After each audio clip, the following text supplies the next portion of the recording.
I did a sales training way back in my career for a car dealership. And I was observing in the car dealership, people would come into the dealership, what brought you in today? I'm looking at cars, what's wrong with you? I changed the dialogue. People would come into the car dealership and they would ask the question, I'm curious, what do you like about the car you're driving now? What do you like about it? Oh, well, it's fast. It looks good. And you can start to get where their emotions were. It drove fast, so I have a feeling. It looks good, I have a visual. The girls seem to like it, whatever those were. And then you ask, well, what don't you like about it? And in that beginning of probing questions, you're learning more about that customer than you'll ever learn by, hey, how's it going? It is that there's so many different tactical implementations that we can look at outside. I must be on Facebook and put up social media posts every day, and I must be on Google AdWords because I want to attract intent-based buyers. Those are absolutely legitimate strategies. The deeper layer from that is there are other strategies and tactics out there that, as long as we're monitoring the cost of acquisition, might actually get us customers at a cheaper price, which allows us as a business to be more competitive against complacency and other competitors in the market.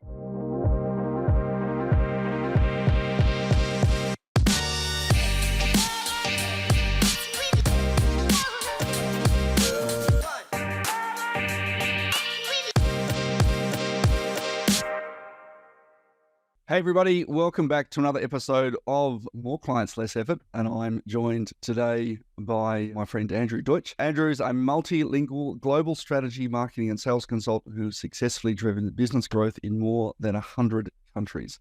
His extensive global travel experience creatively melding practical strategic business concepts with solid psychology theory is behind his bold and innovative methods. Andrew's superpower is the ability to see opportunities where others do not.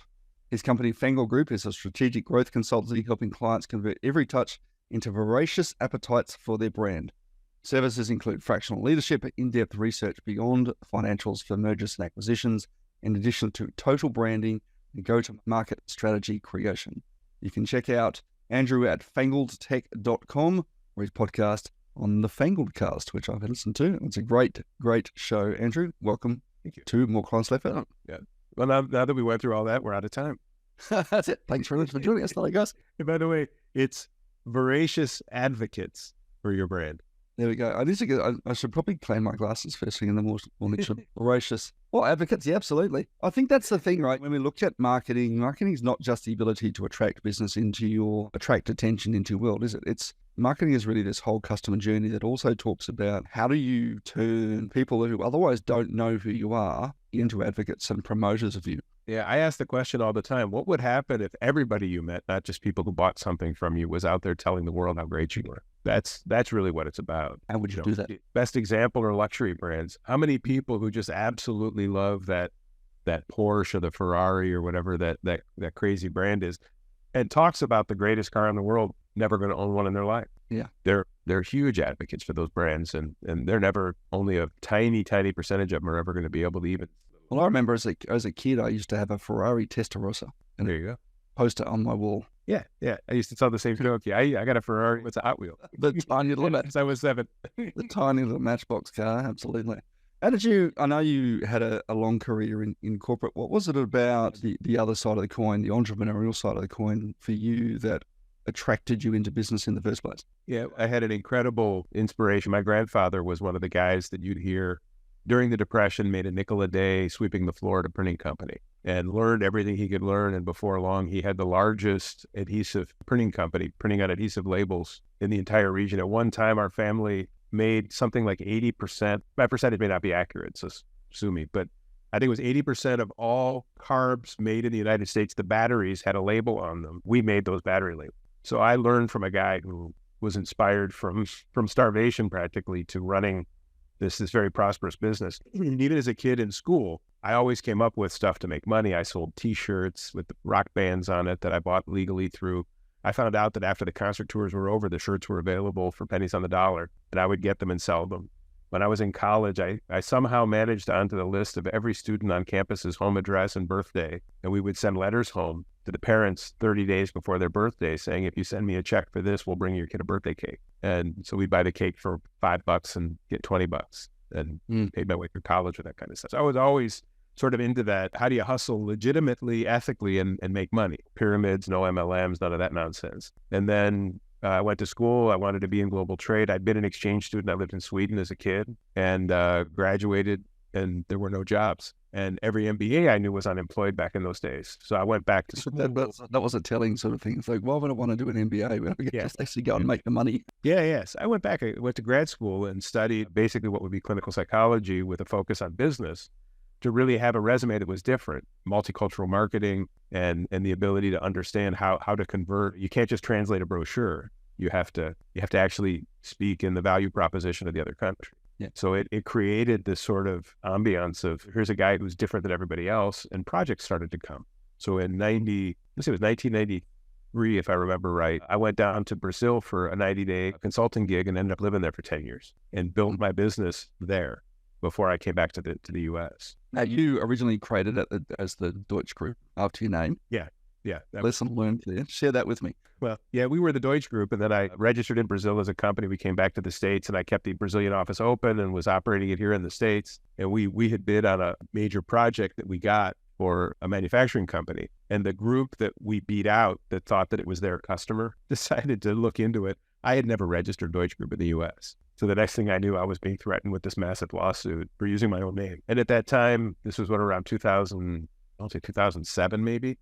The economy was falling apart, and one of my biggest clients had just let go their head of international and said, can you please join us and fix our international sales division? Can you come in and restructure it? So rather than continuing with this name I couldn't use it otherwise, I became an actual employee for the first time in many years. I got involved in this. It was an end-of-line packaging manufacturing company and just blew the doors off of it. Then I was traveling. I was in 45 countries every year, 300,000 air miles. And we went from, I want to say it was 3.2 million, if I remember right, in 16 countries. When I left that company 5 years later, we were doing, I think it was 11.4 million in sales in 75 countries.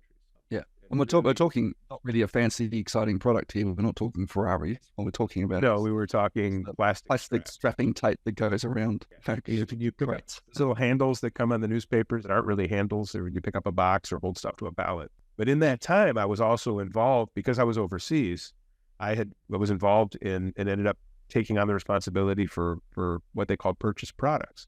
So I was then doing total market research to reinvent and retool all of the tools that are used in the industry. So we found where the pain points were with the existing tensioning equipment and sealing equipment and stuff like that, and found out what would make them better, and then getting the engineers involved to develop it. And when we hit the market with it, they became the benchmark in the industry. So, and something as simple as this, if you've seen a person doing a pallet, you've got this tensioner and you're pulling this lever and it's making the tighter. You've got two problems. How many times do you pull that thing to make it go a meter? And how much strength will it hold before it slips? Because it's basically just digging into it. Yep. So we doubled the ability to hold so it wouldn't slip. So I don't know in kilos, but in pounds, the max pull you could get was about 800 pounds. We got it up to 1,500 pounds without it slipping. And we changed the gearing in a way that if you pulled the lever 6 times before, it would move a meter. We got it down to 3 to move a meter, so it was faster. And we changed the grips so they're more ergonomical. We basically created an entire product development system designed on not what we thought was right, but what the consumer wanted. And so I developed all of that during the time I was there also, which was really exciting. Yeah. It's interesting how, when we look at, I guess, our marketing strategy, sometimes our marketing strategy is just actually having a better product than a competitor. It is. Well, there's 3 kinds of products that come to market. I see a real problem, a real pain. I have a solution. And when I show you the solution, you're going to go, oh my God, thank you. Where have you been all my life? That's one. Yeah.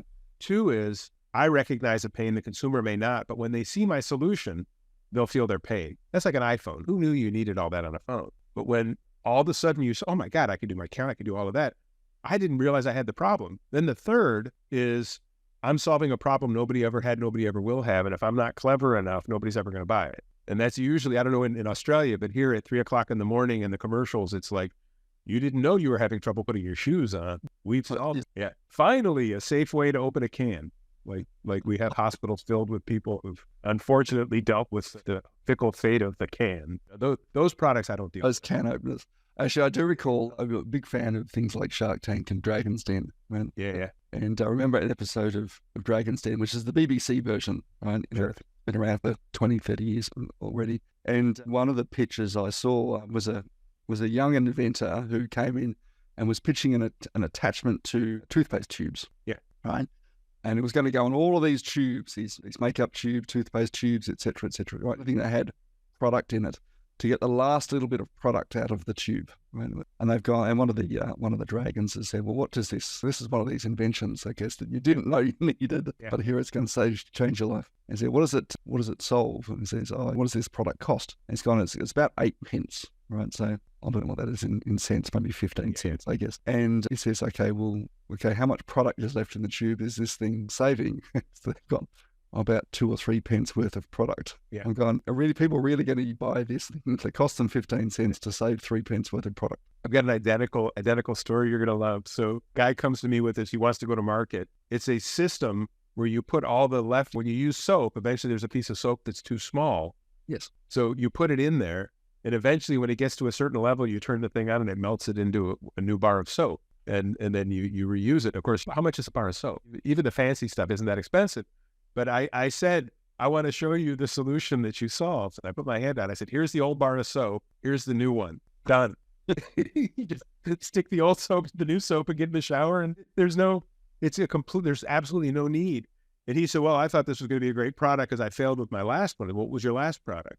It was some sort of a heating pad for the kitchen sponge so that it would sterilize it so that you could use the sponge for longer. And that thing was going to retail for $30. And it's you don't want to be condescending. You don't want to be one of those guys. But those two, it was really difficult to not just go stick to your day job because they were both ideas that had nowhere to go. And I understand later on he tried to come out with something else that was even crazier, but I don't remember what it was. It's at the end of the day, if you're not solving a pain, a problem that either people recognize or will recognize as soon as they see your product, you're really not going far. I think that's a good rule in general for product development, isn't it? And we're talking services here as well. It's not just products like a glass or a strapping tape or a...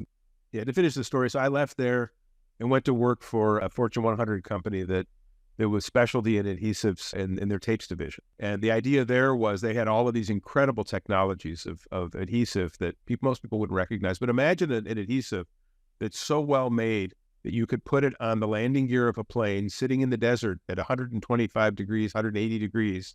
And within a minute, the plane is at 30,000 feet at 40 below. And that adhesive would hold. Or an adhesive that had special properties of you could put something to it and it wouldn't stick, but the slightest pressure, it can't be moved. So at real high shear, as they would call it. So what else can we do with these products? So really, it was like a kid in a candy store. This thing is made for the microchip industry. What else can we use that for? And doing the research, finding the market, scaling it. And I really enjoyed doing that because it was like being Mr. Inventor without having to invent. It was how do we use your... And then after that, I got back into sort of the consulting space. So private equity groups would bring me in when they would buy a company and it would get stuck. And the typical mindset in PE is it's all about the money. If the business is failing, maybe we need to cut costs and do this kind of stuff. I would come in and look at it from a growth perspective of where are you missing your target? From a marketing, from an operational perspective, and really got into that deep research into what does the consumer of that product in the industrial space or consumer space really value, and how can you differentiate in a way to serve that market unlike anyone else. So why do you think companies don't do that research? A lot of times they do. A lot of times they jump the gun. And we also do, which is not on my website, but we promote it quite prominently to private equity, is what we call PE forensics. So private equity is looking at a company and they can read the balance sheet and do all the research they want. We have the ability with the way we do research to get into the market and find out where they really are. Yeah. So like one year there was a private equity group we talked to that was about to buy a company that I don't want to get into specifics, but they had a product, 80% of their business was with 3 different companies. And in our research, we reached out to those companies, not on behalf of them, but on behalf of research that we were doing as Fangled Group, to discover that there was an alternative product that was being tested that outperformed them and was cheaper. So literally gave them the warning, do not buy that company because you're going to lose all the business within the first 6 months.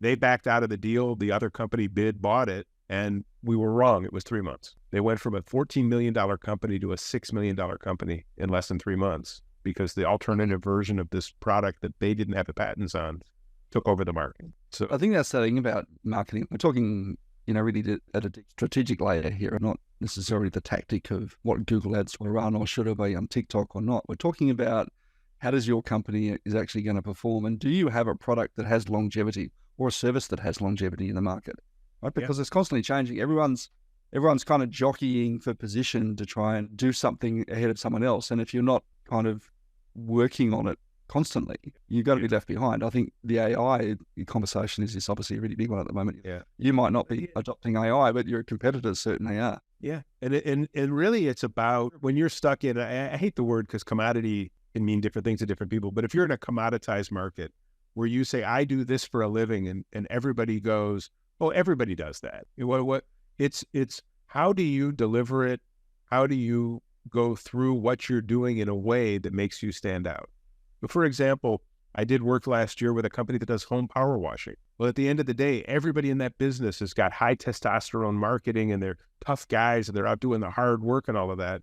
And when we did some research, we recognized homeowners are scared of. I don't want that guy in my yard. Well, what would happen if you took the testosterone down and instead created a business that whoever's home with the kids will be happy that you're in the yard, and build marketing materials and run your tactics based on premium work from people you trust and you would welcome in your yard. And all of a sudden they were getting the higher ticket and not chasing the cheap low dollar jobs that, as they say in the industry here, they call it chuck in a truck or Dan in a van. That guy whose hygiene is questionable, who's supposed to be in the cleaning business. Let them have the low dollar tickets and we'll get the higher because we're the trusted ones in the market. We marketed the company based on that. And it made a huge difference. Do you think there is much difference between a product-based business like adhesives or strapping or whatever to a service, whether it's a trade or a professional service? Is there much different in the psychology of marketing? Absolutely. If I'm a buyer at a corporation who's buying plastic strapping, for example, what I want is to make sure that my decision never shuts down the factory, because if it doesn't arrive on time, it's defective, it doesn't perform well in my equipment, I literally could stop producing everything in the plant because we can't package it. So my role there is that first, and then making sure I meet my budget and that the economics are there. And so that's typically the beginning of it. And that I'm dealing with a company now that there's all sorts of environmental incentives out there to be able to say that our green scorecard improves because they're using recycled material. All of that stuff is involved in the motivation structure of how you sell it. Years ago, we took over this major industry in Brazil with imported strap from the US, and the entire purchase was not so much price-based on the actual cost of the material.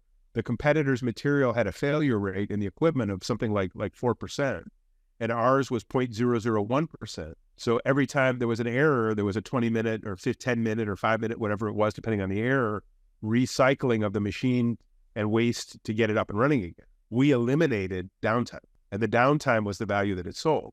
Now, if I'm out selling home services, very few of those factors matter. The home services is, are they going to be able to fix it at the right price?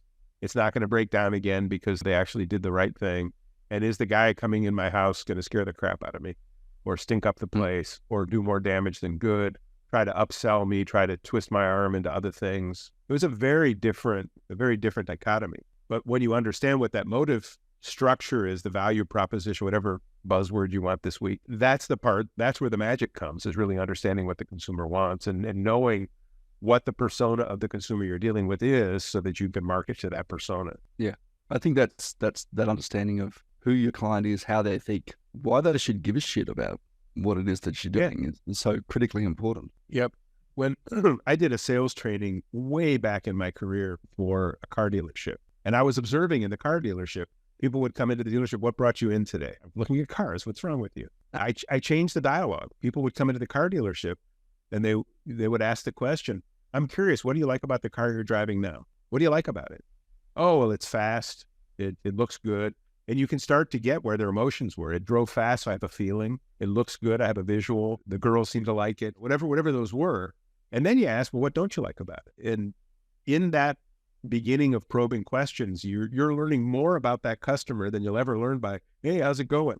And then from there, so you've got the order of what was interesting to them. There was a field and there was a vision, and then whatever, based on what you liked and disliked, let me show you this vehicle over here, and repeat back in the same, and get that feedback from the person and really understand who they are. And chances are you've now advanced that purchasing process by 6 steps, because you're not, first of all, you're not pissing the person off by asking a dumb question. It's a waitress comes by your table at a restaurant. Would you like some food? No, I'm just here for the ambiance. It's really about understanding. It's about asking. It's a silly question, isn't it? It's like, yes. Yeah. I actually, just on your car story there, I remember years ago, I bought a Mazda CX-9 just because it had lots of cup holders. Yeah, that's funny. That was my main buying criteria. That's really, there was a brand years ago that was advertising. They had more cup holders than anybody else. I can't remember what it was. I always thought it was kind of funny. You're the first person who's ever said it. Clearly, I'm not one buyer of that brand in the world. Yeah. Well, Mazda's an interesting case, because years ago, back in the 80s, they shifted their marketing thinking, let's be the only brand that markets to women. And they started to design the car with a female aesthetic and whatever. But that was still before women really became equals in the market. So guys thought that the cars were wimpy because they were girl cars. And if a woman was in a marriage with a dominating husband, even though she desperately wanted the car, oh no, I'm the one who's got to maintain that thing, you can't have. And that was when they had their market decline. And now that women have really taken their place in the market and have become powerful equals in the consumer space, Mazda's really, really grown again. And their cars are they're not really feminine now. They're for everybody. Yeah. But they have a stronger female brand recognition in the US at least than many of the other cars. It's interesting. I got a mate of mine who's in video production. Does a lot of video and animation work with some major brands. And when we were talking about this the other day, because most people will sort of market features and benefits, right? Luxury car brands and luxury brands in general do not at all talk about the features and benefits of their product. They purely market to the emotional state, that how it's going to make you feel, what it's going to do to your ego and your status amongst your peers. And it reminds me of another guy I know who bought a Ferrari in the US, quite a successful businessman. And he bought it, and it came with a whole bunch of extra friends, right? Unexpected friends. And then just for shits and giggles, he sold the car to see if the friends would stick around, and they did not. Yeah. Those are what I call real friends. Well, we've been advocating for years. Stop talking about features and benefits as benefits and features. Flip it, because benefits sell. Features are the delighters. So like my favorite example is environmentally friendly products, or if you lead with the product is environmentally friendly, the typical consumer goes, oh, it doesn't work. It's weak. It's whatever. Now, that isn't necessarily true, because in the chemical space, which we do quite a bit of work, we have products that are neutral, safe for direct release into soil and water that outperform dangerous stuff. But if you go to market with a product that it performs, it cuts your cost, it always arrives on time, we've got great customer service, and by the way, a delighter is it's environmentally friendly, you can use it on your scorecard, then the environmental part of it becomes extremely important until you shift generations. The new, I guess was it Gen Z now that's coming into the place, the environmentally friendly part means more to them than all the previous, the millennials and Gen X and all of it. But at the end of the day, if you lead with how I solve your problems and make things easier for you, all of that, you have a much better chance of really engaging with folks and creating those advocates that we were talking about before for your brand. The delighters are not the values. Delighters are the other part. Makes me think I missed the mark with my year 11 business assignment, which ironically I failed, but we had to come up with a product and a marketing plan how to launch it. And I came up with wax-covered recycled cardboard produce trays, right, for organic produce, which are everywhere now, right? And it was going to cost, I think, extruded polystyrene at the time, which was very common in the early 90s, it was a 0.2 cents, right, per tray. And mine were going to cost 7 cents per tray. Yeah. I don't know how I came up with that number as a year 11 student. But I failed that because she thought the product wasn't realistic. And let's go back to your Shark Tank and the story before. There was a Shark Tank episode. There was a young woman who invented a folding shipping box. So it would show up on site. It just folded open with you didn't have to tape it or anything. It was ready to use.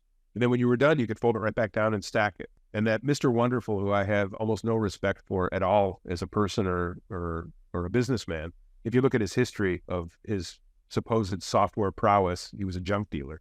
But anyhow, he said to the woman, how much does a cardboard box cost? She said, a cardboard box is $1. Well, yours is $2 and something.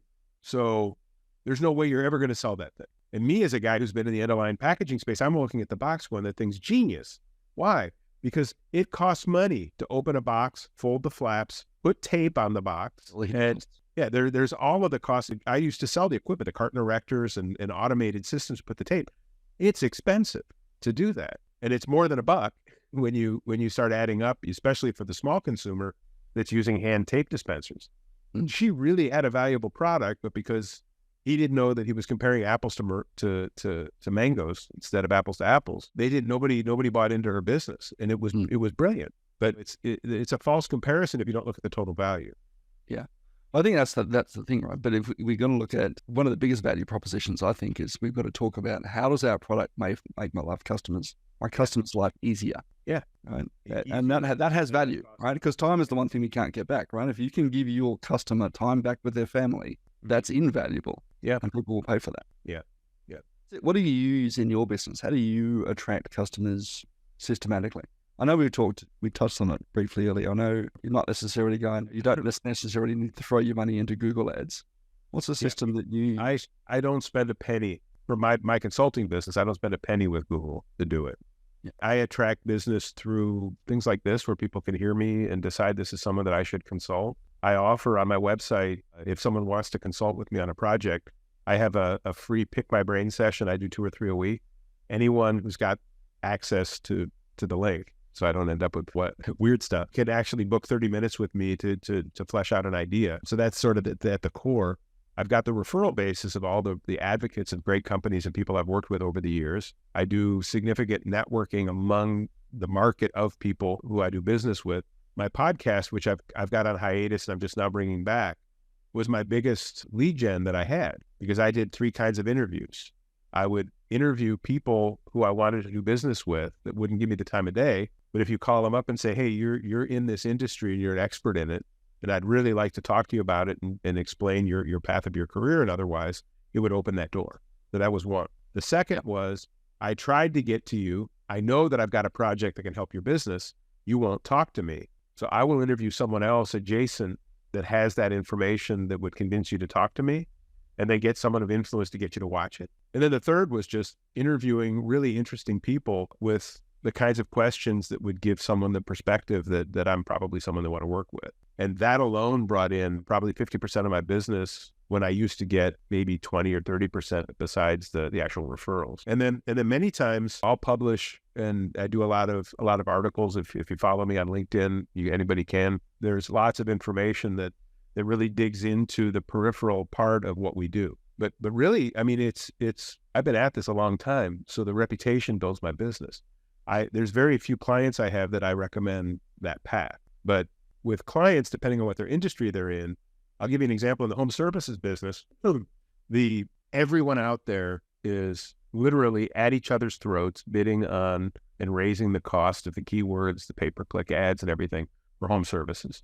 So if you're power washing houses, you're going back and forth. Your cost per lead sometimes is more than what you could possibly make on a job. It just is. So Google has, within its system, they've got the map, where if you do your organic and stuff properly, you can get into the map. And then they have their LSA program, which I don't know if they have in Australia, which is Google investigates your business, basically. And you sign up for their program, and if you've got the proper insurance, the proper history, the right reviews, they then basically bonify you as a business, and you get leads from the LSA, which is the first ad that shows up, and those are less expensive. So that's one part of it. But again, that's going to become a crowded space. So what we did instead of that, we did LSA, we grew that, and then the owner of the business continues that, and it's a great source, is going back to the old school feet on the street. So one of the lead gen campaigns that we did, we would get a lead in a neighborhood where we're going to do someone's home, and then we would advertise to everyone else in that neighborhood. At one point, we were taking photos of every house on the street. So we're doing this house on the front of the card. On the back of the card is the actual consumer's house, and with a quote, what we would charge to do it. And we're going to be in the neighborhood on May 5th. So if you book on May 5th, this is your cost. And what was interesting was it brought in a lot of business. It also created the kind of controversy you want. Because a guy would call you pissed off. Who told you could put a picture of my house on the card? You say, well, it was public. You're on a public street, Yeah. and the only person who saw your house was you. We didn't use your house, but it did get you to call us, and we're going to be in the neighborhood. And for every one that was irrevocably upset with us, 4 or 5 would sign up to have their house washed. Yeah, it's funny how that sort of thing, people are going, oh, what if someone doesn't like me? Well, that doesn't matter. But if you've got good salespeople, they like you. Yeah. They're upset for the moment, but if you meet them at their model of the world and understand that they're upset and explain that they shouldn't be, and why you benefit them, you can get the business. There's an old story about an insurance guy, first day on the job back in the 50s. He calls up a guy and says, yeah, I'm calling from Acme Life Insurance Company. And the guy says, screw you. I don't want any insurance. And the guy says, thank you. I just made $10. You made $10? I told you no. Yeah, they told me I'd close 1 in 10. I get $100 when I make a sale. So you saying no is $10 in my pocket. The next guy will say no. By the time I get to 10, I'll have $100. Thank you. And then they got in a conversation. They made friends, and he sold them insurance. But the other one, and again, we're talking cross culture. In the U.S., 80% of homes being built today are in what's called a homeowners association. You have those in Australia also. So, and they're highly regulated, and it's usually the nosy neighbor who's in charge. So all of a sudden, notices go out to 50 houses in a neighborhood of 51 houses. Your house is dirty, and if you don't have it washed by such and such time, you're in violation. You're going to be fined. So one guy would call up and say, hey, I'm in this neighborhood. I need my house washed, and I need it done by next Friday. Can you do it? Absolutely. Our minimum is $300. But if you'll allow me to come out and put a yard sign that says we're washing the house, and I'm going to put door hangers on everybody else's door in the neighborhood, telling them that we're doing your house for $200. If they do it the same day, they get the same discount. Is that okay? And then you send a crew out. The crew goes out and they door hanger every door in the neighborhood on May 7th. It's only $200, regular $399. And then when you go out to do the house wash, you go, well, the house is included, but we can do your driveway when you're here, and we can do your sidewalk, we can concrete seal. And all of a sudden, a day that would have been a $300 job becomes $2,000 or $3,000. Yeah, I had the same roofing company. One of my first clients was a roofing company, and the same thing. Right? And it's like, what can you see from when you're standing on someone's roof fixing it? All the other roofs. Yeah. So, and you just literally door knock and say, hey, I noticed I was on your neighbor's roof there, and I noticed you've got some damage that might be causing you insurance issues. Yeah. Well, it wants to get up and take a look for you. Yeah. But there's another piece to it too. The neighbors can see you up on the roof. We created what I joked was the sign festival. When the truck arrives, they stick a stake in the ground with a 15-foot teardrop banner that's there. They put a stake in the ground with brochures and yard signs on each end. Anybody driving by is going to get attention and see the guys working and stop and ask the question. Mm-hmm. And then with the roofing business, which is really interesting, was a project that I was involved with, not directly, but adjacent, with what's called geofencing and tying it into the National Weather Service here in the U.S. So we can set up an automation that the moment hail is hitting a home in a neighborhood based on the weather service, the satellite, the cell phones within that boundary start getting all of the advertising from the roofing companies about insurance repair on damaged roofs and immediately start impacting people and generating leads. And it's incredible how many leads come. Yeah. I think one of the key things here, and certainly my big takeaway from our conversation, is it's marketing is quite a complex beast. Yes. And not just the attraction of new business, which is obviously the sort of the main focus of marketing, but the retention of marketing as well. As you say, it's how do we take these customers and turn them into advocates of what it is that we do, right? So give someone a discount, they become an advocate, right? They tell their neighbors about it. It is that there's so many different tactical implementations that we can look at outside I must be on Facebook and put up social media posts every day, and I must be on Google AdWords because I want to attract intent-based buyers. Those are absolutely legitimate strategies. The deeper layer from that is there are other strategies and tactics out there that, as long as we're monitoring the cost of acquisition, might actually get us customers at a cheaper price, which allows us as a business to be more competitive against complacency and our other competitors in the market. Let me lay one more piece into what you just said that was I think is very interesting. And I don't know in Australia if the consumer thinks the same way as here. If somebody tells me they're going to give me a discount, I'll take it because it's a discount.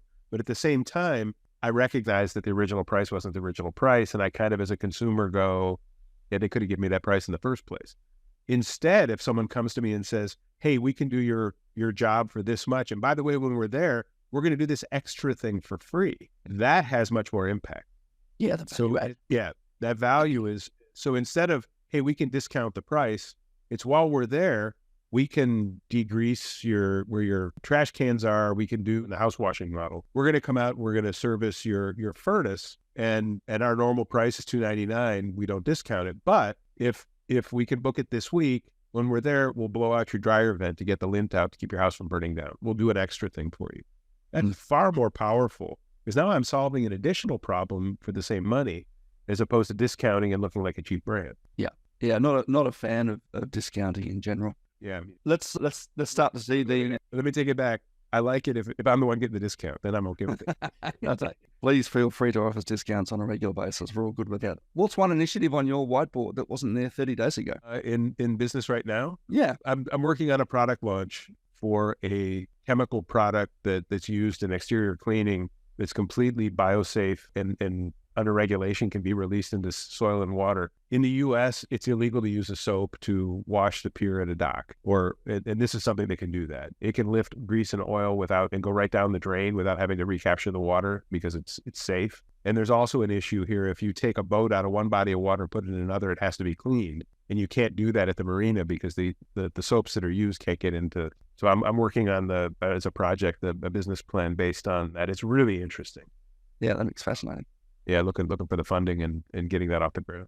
What's your favorite way to shorten the time that it takes to turn prospects into customers? Showing up, being there. So easy, right?